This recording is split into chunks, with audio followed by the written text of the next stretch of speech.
बच्चों, चलिए आज का हमारा प्रश्न है, हल कीजिए। हमें यहाँ से हल करना है x plus 2y greater than equal to 0, 2x plus y less than equal to 0, x greater than equal to 0 and y less than equal to 2। इन समीकरणों को हमें यहाँ से हल करना है। तो यहाँ से इस प्रश्न को करने हेतु हमारे पास यहाँ से हमारी मुख्य अवधारणाएं कार्य करेगी। मुख्य अवधारणा यहाँ से हम लेके चलेंगे। सबसे पहले हमें जो समीकरण दी गई है x greater than equal to 0 इसमें दिया गया है। तो यदि x greater than equal to 0 दिया गया, इसका अर्थ हुआ हमारे पास जो हल क्षेत्र लेंगे वह प्रथम, या हम यहाँ से कौन सा चतुर्थांश लेंगे, प्रथम या यहाँ से चतुर्थ चतुर्थांश लेंगे। प्रथम, द्वितीय, तृतीय और चतुर्थ, यहाँ से प्रथम या चतुर्थ चतुर्थांश लेंगे। इनके अलावा हमारे पास यहाँ से और चतुर्थांश नहीं लेंगे, क्योंकि x का मान धनात्मक इन्हीं दो चतुर्थांशों में हमारे पास यहाँ से होगा। अब यदि यहाँ से देखें, एक समीकरण तो दी गई है x plus 2y greater than equal to, हमें यहाँ से 0 दिया गया है। तो इसे यदि समीकरण में बदल दें, यह हमारे पास लिखी जा सकती है x प्लस 2y बराबर 0 आ गया। अर्थात यदि हम आगे सरल करें तो x का मान आ जाएगा माइनस का 2y आ गया। ठीक इसी प्रकार एक समीकरण दी गई 2x plus y less than equal to 4 दिया गया। इसे समीकरण में बदल लेंगे तो 2x प्लस वाई बराबर आ जाएगा हमारे पास 4। तो यह जो रेखा आ रही है, यह पहली रेखा है, तो मूल बिंदु से जाने वाली रेखा है। और यदि इस रेखा के लिए देखिए, इसमें हम x बराबर 0 रखते हैं, y का मान 4 आ जाएगा। ठीक इसी प्रकार यदि y बराबर 0 रखेंगे, x का मान हमारे पास क्या आ जाएगा, 4/2, अर्थात 2 आ गया, 2,0। इससे होकर यह हमारे पास जाएगी। और यदि यहाँ से देखें y less than equal to 2, यह जो रेखा है इसका हमारे पास समीकरण में बदलेंगे, यह समीकरण को समीकरण में बदला, y बराबर 2 आ गया। यह जो रेखा आ रही है हमारे पास क्या आएगी, यह हमारे पास x अक्ष के समांतर आएगी।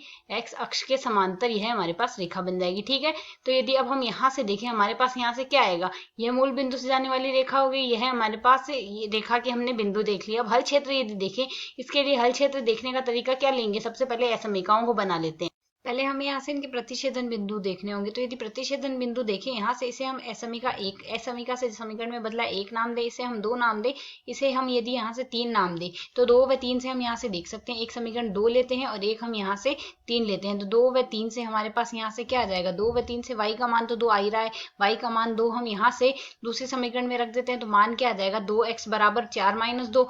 दूसरी समीकरण आ जाएगी 2x बराबर 4-2, अर्थात 2 आ गया, अर्थात x का मान हमारे पास 1 आ जाएगा। यह बिंदु का प्रतिच्छेदन बिंदु हमारे पास 1,2 बन जाएगा। इसी प्रकार अब हम यहाँ से रेखा लेते हैं 1 व 2 से।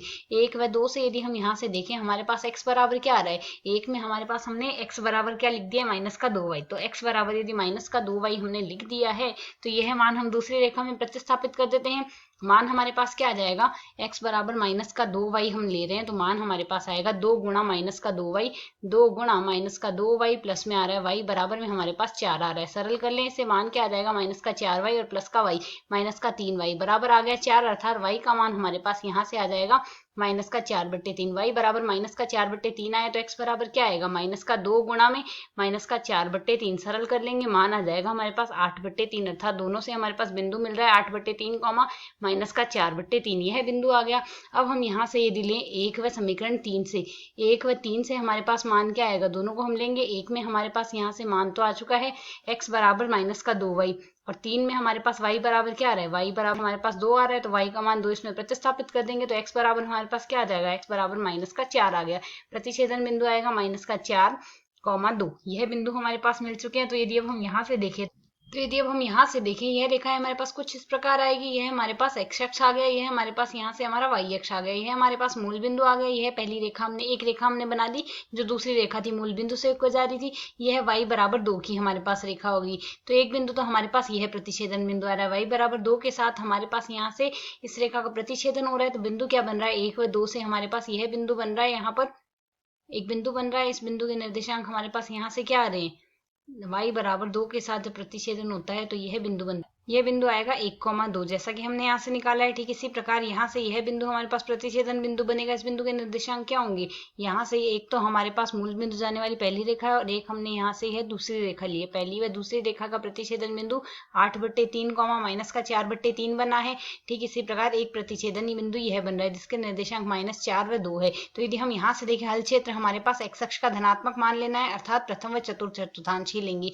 y अक्ष के बायां पक्ष हमने यहाँ से नहीं लेंगे। अब यदि हल क्षेत्र यहाँ से देखें, जब x का मान 0 रखेंगे, x 0 0 से तो होगा नहीं, यहाँ से हम एक बिंदु ले लेते हैं। यहाँ से जैसा कि हम इसमें देख रहे हैं, यह बिंदु आएगा हमारे पास। यह बिंदु कौन सा बिंदु आ रहा है, एक्स अक्ष पर मान 2,0 आ रहा है, तो यह 2,0 आ गया बिंदु। तो यदि हम यहाँ से देखें तो 2,0 हमारे पास हल क्षेत्र में आएगा या नहीं आएगा इसके में, इस रेखा में। तो यहाँ से जैसे ही हम देखते हैं तो हमारे पास एक्स के स्थान पर 2 रखते हैं, वाई के स्थान पर 0 रखेंगे, तो ऐसा समीकरण क्या बन जाएगी, 2 ग्रेटर देन इक्वल टू 0 संतुष्ट हो रही है समीकरण, अर्थात 2,0 हमारे पास हल क्षेत्र के अंदर आएगा। तो यदि 2,0 हल क्षेत्र के अंदर आएगा तो इस रेखा का हल क्षेत्र हमारे पास यहाँ से कुछ इस दिशा में होगा, अर्थात एक्स अक्ष का धनात्मक मान ले रहे हैं, अर्थात यह हमारे पास भाग आएगा, इसका हल क्षेत्र गया। तो इस रेखा के लिए लिख दिया। ठीक इसी प्रकार बाकी रेखाओं के लिए भी हम देखेंगे। बाकी क्षेत्र में यदि हम देखते हैं तो मान क्या आएगा, इसमें एक्स के स्थान पर 0, वाई के स्थान पर 0 रखेंगे, तो 0 लेस देन इक्वल टू 4 आ रहा है, समीकरण संतुष्ट हो रही है समीकरण। 0 का मान 4 से छोटा ही होता है, अर्थात इसमें भी मूल बिंदु क्षेत्र में आएगा, और इसमें वाई एक्स वाई के स्थान पर 0 0 रखेंगे, 0 लेस देन इक्वल टू 2, इसमें भी मूल बिंदु क्षेत्र के अंदर आ रहा है। तो दोनों की स्थितियों में यदि हम यहाँ से देखें, एक का हल क्षेत्र हमारे पास नीचे की ओर आ रहा है, कुछ इस प्रकार मूल बिंदु की ओर यही आएगा क्षेत्र, किंतु हमें एक्स अक्ष का धनात्मक मान ही लेना है। इसी प्रकार इसका जो हल क्षेत्र आएगा, इसका हल क्षेत्र में हमारे पास यही आएगा। तो यदि अब हम यहाँ से देखें, इसका जो हल क्षेत्र आ रहा है हमारे पास, यह जो क्षेत्र बन रहा है, यह इसका हल क्षेत्र बन रहा है यहाँ से। तो इस हल क्षेत्र में हमारे पास परिबद्ध हल क्षेत्र आ रहा है, जैसा कि हम यहाँ से देख सकते हैं। तो यहाँ से इसका हल परिबद्ध आएगा। आशा है समझ आया। धन्यवाद।